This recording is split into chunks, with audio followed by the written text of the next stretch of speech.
Bora falar sobre os acontecimentos do quarto episódio de Demolidor Renascido. I know what I did. I know who I am. And I do not need your help. E aí, seus geeks, tudo certo? Eu sou o Marcos Veloso e hoje a gente falar do quarto episódio de Daredevil Born Again, a série do Demolidor da Marvel do Disney Plus. Antes de começar a falar sobre isso, eu quero pedir para vocês se inscreverem no canal e dar o aviso de spoiler, é claro. Se você ainda não viu este quarto episódio, vai no Disney Plus, assiste e depois volta pra cá. Bom, primeiro que nós tivemos o episódio mais morno da temporada até aqui, não aconteceu muita coisa, e a pegada desse episódio está mais parecida com a pegada que a série teria antes da Marvel decidir por regravar boa parte do material da série e por trazer de volta a equipe da Netflix. Uma das críticas que a primeira versão da série recebeu é que ela focava muito no Matt advogado e pouco no Demolidor. É isso que a gente está vendo nesse episódio que aconteceria a rodo naquela série, mas para esse momento que a gente está vivendo e para essa nova versão, isso acabou. No final do episódio a gente vê que o Matt já aceitou retornar ao manto do Demolidor, então a partir do próximo episódio nós teremos de volta também mais ação, mas isso não quer dizer que esse episódio não tenha coisas bem interessantes pra gente analisar. A primeira delas é em relação a Angela Del Toro, a sobrinha de Hector Ayala, que chega pra ver o tio ali no necrotério. O Matt não deixa, e é uma atitude bem esperta dele, porque nos quadrinhos a Angela Del Toro é a primeira pessoa a assumir o manto depois da morte do Hector. É importante ela lembrar do tio dela como um herói, pra ela assumir esse manto, também querendo fazer com que os passos dele continuem, com que o legado dele continue sendo respeitado. Ela mostrou indignação absurda com a polícia, que foi quem assassinou o Hector Ayala. Todo mundo sabe disso, só não sabem quem foi que fez isso, exatamente o indivíduo, mas sabem de onde partiu, né? Porque tinha parte da polícia, sempre bom a gente lembrar, parte da polícia sempre foi ajudada e gostava do Tigre Branco, mas tem uma pequena parte que é a parte desses policiais corruptos, os Triggered, aqueles que usam o distintivo ali, o símbolo do justiceiro, e um destes caras aí foi quem caçou o Hector Ayala. Então é bom pra Angela Del Toro ficar com a imagem do tio herói, e a gente viu ali o amuleto, a gente viu o traje, isso aí vai acabar nas mãos dela, porque são os bens que ele estava levando que são da família, então vai ficar com ela ali, mas eu acho muito difícil esta ser a pessoa que vai assumir o manto da Tigresa Branca, porque a Tigresa Branca vai ser essa vigilante principal desse manto, né? Então o Tigre Branco ele passa pouco tempo, a Angela Del Toro também passa pouco tempo, e a Tigresa Branca principal das HQs é a Ava Ayala, que é a irmã do Hector Ayala. Só que assim, eu acredito que a Marvel vai... A gente sabe que a irmã dele também mora com ele, tanto que no episódio anterior ele cita que mora com a esposa, a sobrinha, que é essa que a gente viu nesse episódio, e a irmã, que ainda não apareceu. Eu acredito que a irmã vai ser alguém bem mais nova que ele, mais nova até que o Matt Murdock. E essa pessoa, Ava Ayala, é quem, na minha opinião, vai carregar o manto de Tigresa Branca nesse universo urbano da Marvel, tá? Ela ainda não apareceu, acredito que será uma atriz conhecida. A gente teve boatos, né, na época que a série estava gravando, de Jenna Ortega, que é quem faz a Wandinha, e Amber Midthunder, que é quem faz a protagonista de Prey, que é o filme do Predador lá, que ela é caçadora e tudo mais. Ela que tá em Nova Kane também, que é um filme que vai lançar daqui a pouco, no final de março. Então, poderia ser uma dessas duas. A Marvel escondeu muito bem o segredo, porque ninguém sabe quem é, mas eu acredito que sim, vai vir uma atriz mais conhecida para carregar esse manto, sendo a personagem da Ava Ayala. Essa que a gente viu nesse episódio é a Angela Del Toro, mas eu acho ela muito novinha e uma atriz desconhecida para pegar esse manto logo de cara. Bom, dando sequência no episódio, a gente tem um novo cliente pro Matt aqui. Um cliente que vem com um diálogo interessante, né? O ponto de vista dele é interessante, tipo, ele rouba comida, ele é inofensivo, mas o governo, né? O sistema prefere gastar 3 vezes mais mantendo ele preso do que deixar ele solto e dar a comida pra ele. É uma problematização que a gente tem muito nas cidades grandes principalmente, e é algo que é pra se pensar, né? O que ele fez é errado, mas o ponto de vista dele também é bem válido. E agora vamos falar do nome do episódio, Sic Semper Systema, assim sempre ao sistema. Isso é uma referência a uma frase antiga que é Sic Semper Tyrannos, assim sempre aos tiranos. Era dita quando alguém matava os tiranos, tipo assim, o tirano teve o que mereceu, né? Os tiranos merecem isso, alguma coisa nesse sentido. E é interessante essa frase porque nesse episódio, né, eu avisei spoiler aqui, nesse episódio o Justiceiro volta, e na primeira temporada da série do Justiceiro, não sei se vocês lembram, aquele ex-fuzileiro que tinha vários problemas psicológicos e que acaba se explodindo na série, toda hora o mantra dele era Sic Semper Tyrannos. Ele sempre falava isso, e uma hora o Frank inclusive reconhece e fala que no exército eles falam muito isso. Sic Semper Tyrannos. Geralmente eles estão caçando alguém muito importante e eles falam isso, que essa pessoa importante merece esse desfecho, né? Então é bem legal a gente ver essa referência. E isso também quer dizer que o sistema merece esse desfecho. O sistema também merece acabar, porque o sistema atrapalha todo mundo. E aí que é importante também a gente ver o ponto de vista desse novo cliente do Matt.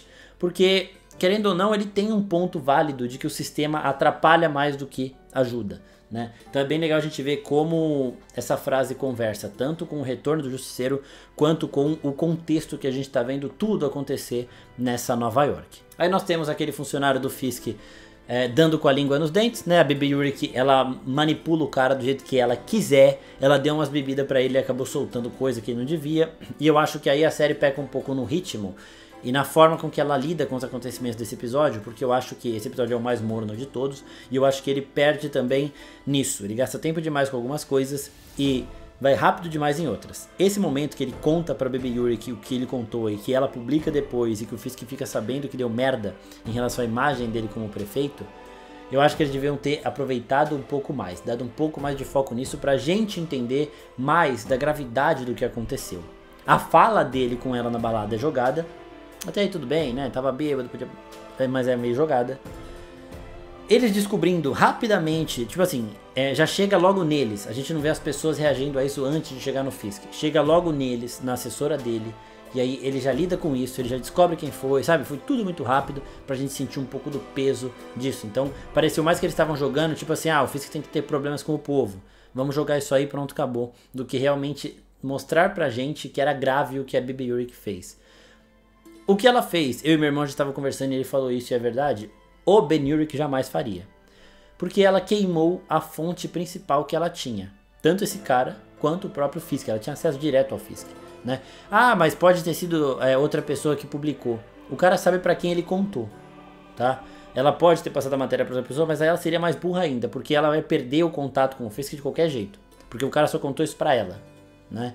Então ela pelo menos teria o furo dessa reportagem, fez cagada de qualquer jeito, não soube guardar a informação, e aí que entra um pouco da falta de experiência. Por isso que eu queria que a Karen Page ajudasse um pouco da Baby Yurik, mas agora ela sai desse lado de situação com o Fisk, que ela estava próxima a ele e meio que ajudando ele, e vai pro lado de oposição que um jornalista tem que ter perante também ao governo, né? Então já está mais alinhada agora com o que o tio dela, o Ben Yurik, fazia. E aí o Sic Semper também, essa referência, traz de volta o Justiceiro. O Matt Murdock estava investigando sobre o projétil que matou o Hector Ayala, ele quer saber quem foi que matou o Hector e ele acaba achando a bala com o símbolo do Justiceiro, mas que na verdade está sendo usado por esse grupo, não só de policiais, mas esse grupo anti-vigilante, né, que tem muitos policiais, os policiais com tatuagem, inclusive tudo mais, que estão fazendo justiça com as próprias mãos, porque é isso que o sistema merece. Sic Semper Sistema.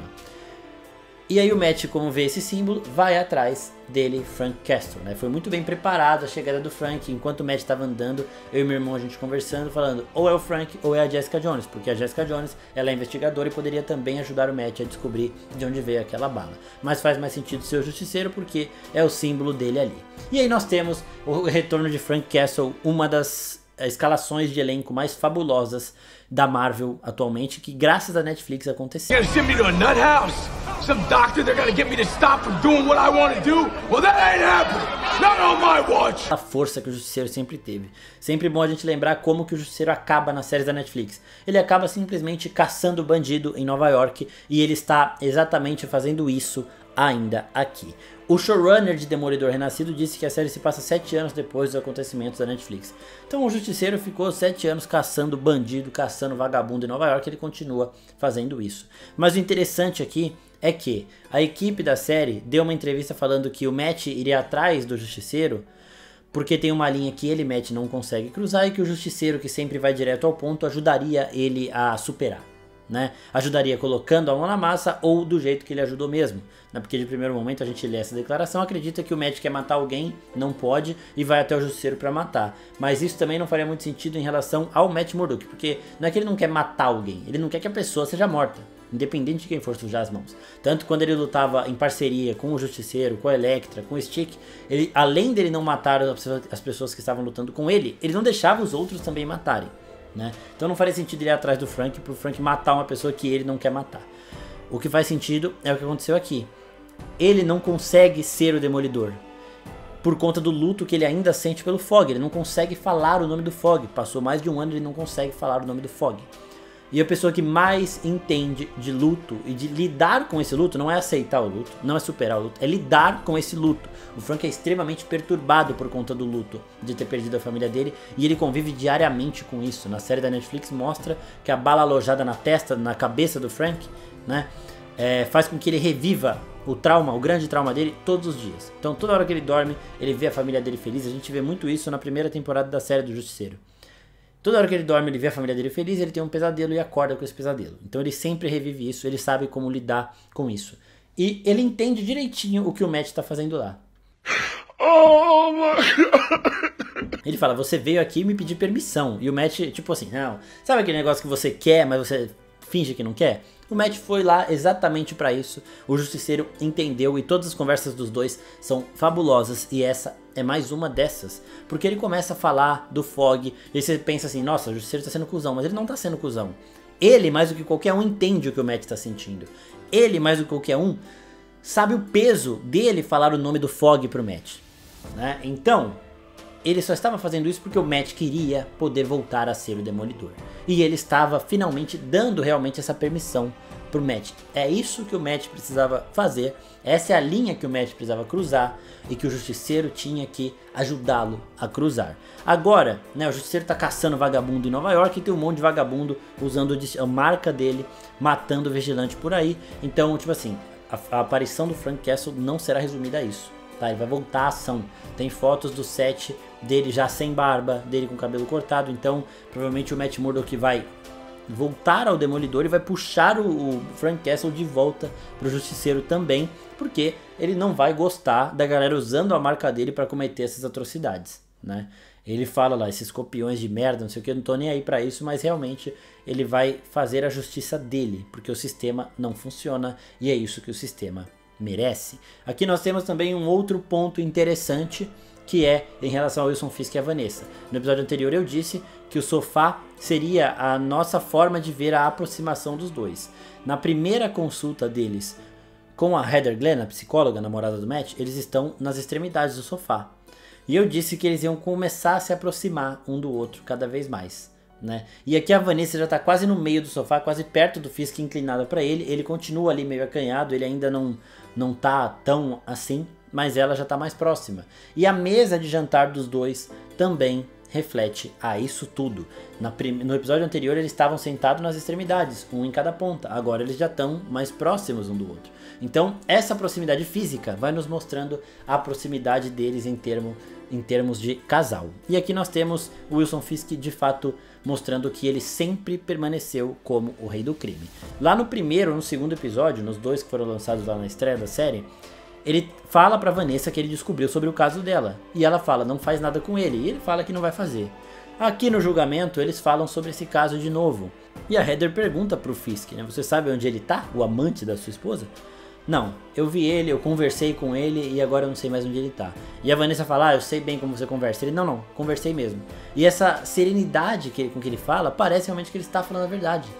Ele conseguiu com essa serenidade enganar até o próprio Matt Murdock. O Matt foi conversar com ele naquela conversa no bar ali, na lanchonete, e não sentiu mentira em tudo que ele falou.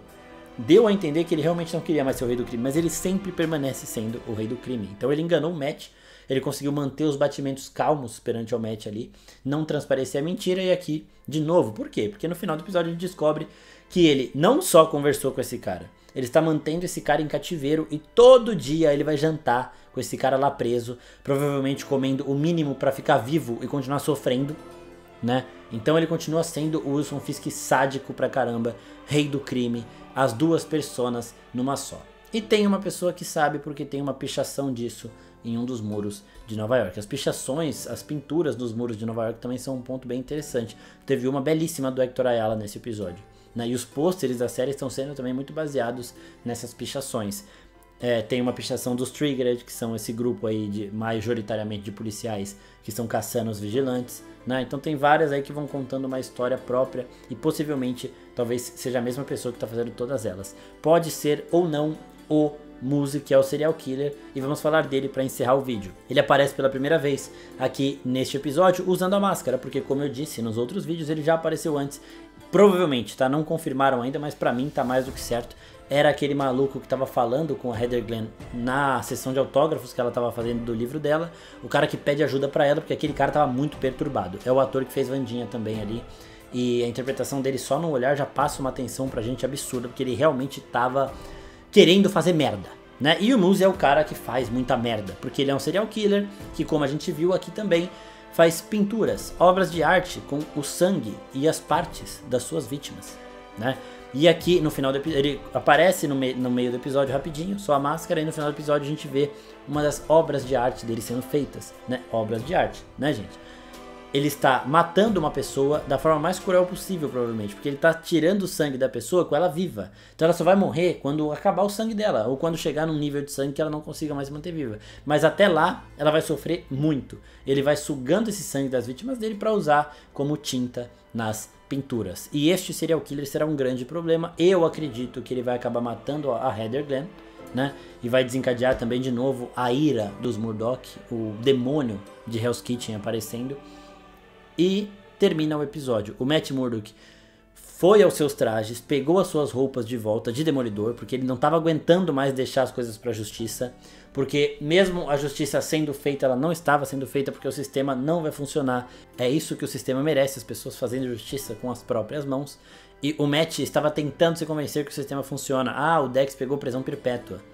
Foda-se, o Fogg não vai voltar, né? Então agora o Matt, ele tem essa permissão, ele vai, pega o traje e voltou a ser o Demolidor. A gente viu que o Wilson Fisk nunca deixou de ser o Rei do Crime, então Rei do Crime e Demolidor, os herói e vilão de quadrinhos, os personagens que vão pra porrada, estão finalmente de volta. E na semana que vem, no 5º episódio, que é metade da temporada, teremos 9 episódios nessa primeira temporada, nós provavelmente teremos muito mais ação do que vimos até aqui, principalmente nos 2 últimos episódios, né? Nos primeiros a gente teve um pouco de ação, principalmente no primeiro. A série promete uma crescente de intensidade de batalha e eu quero saber de vocês. Quem vocês acham que vai aparecer agora, depois que o Justiceiro já apareceu? E quem vocês acham que vai assumir o manto de Tigre Branco? Quem vocês acham que vai ser a Tigresa Branca? Vocês acham que vai ser realmente a Angela que apareceu nesse episódio? Ou que a Ava Ayala ainda vai aparecer e vai ser interpretada por uma atriz mais conhecida? Citei 2 aqui, gostaria muito que fosse qualquer uma dessas 2, que eu acho que elas combinam demais com a personagem. Bom, espero que vocês tenham gostado do vídeo. Se gostou, se inscreve no canal, curte aqui e até a próxima, pessoal. Tchau, tchau.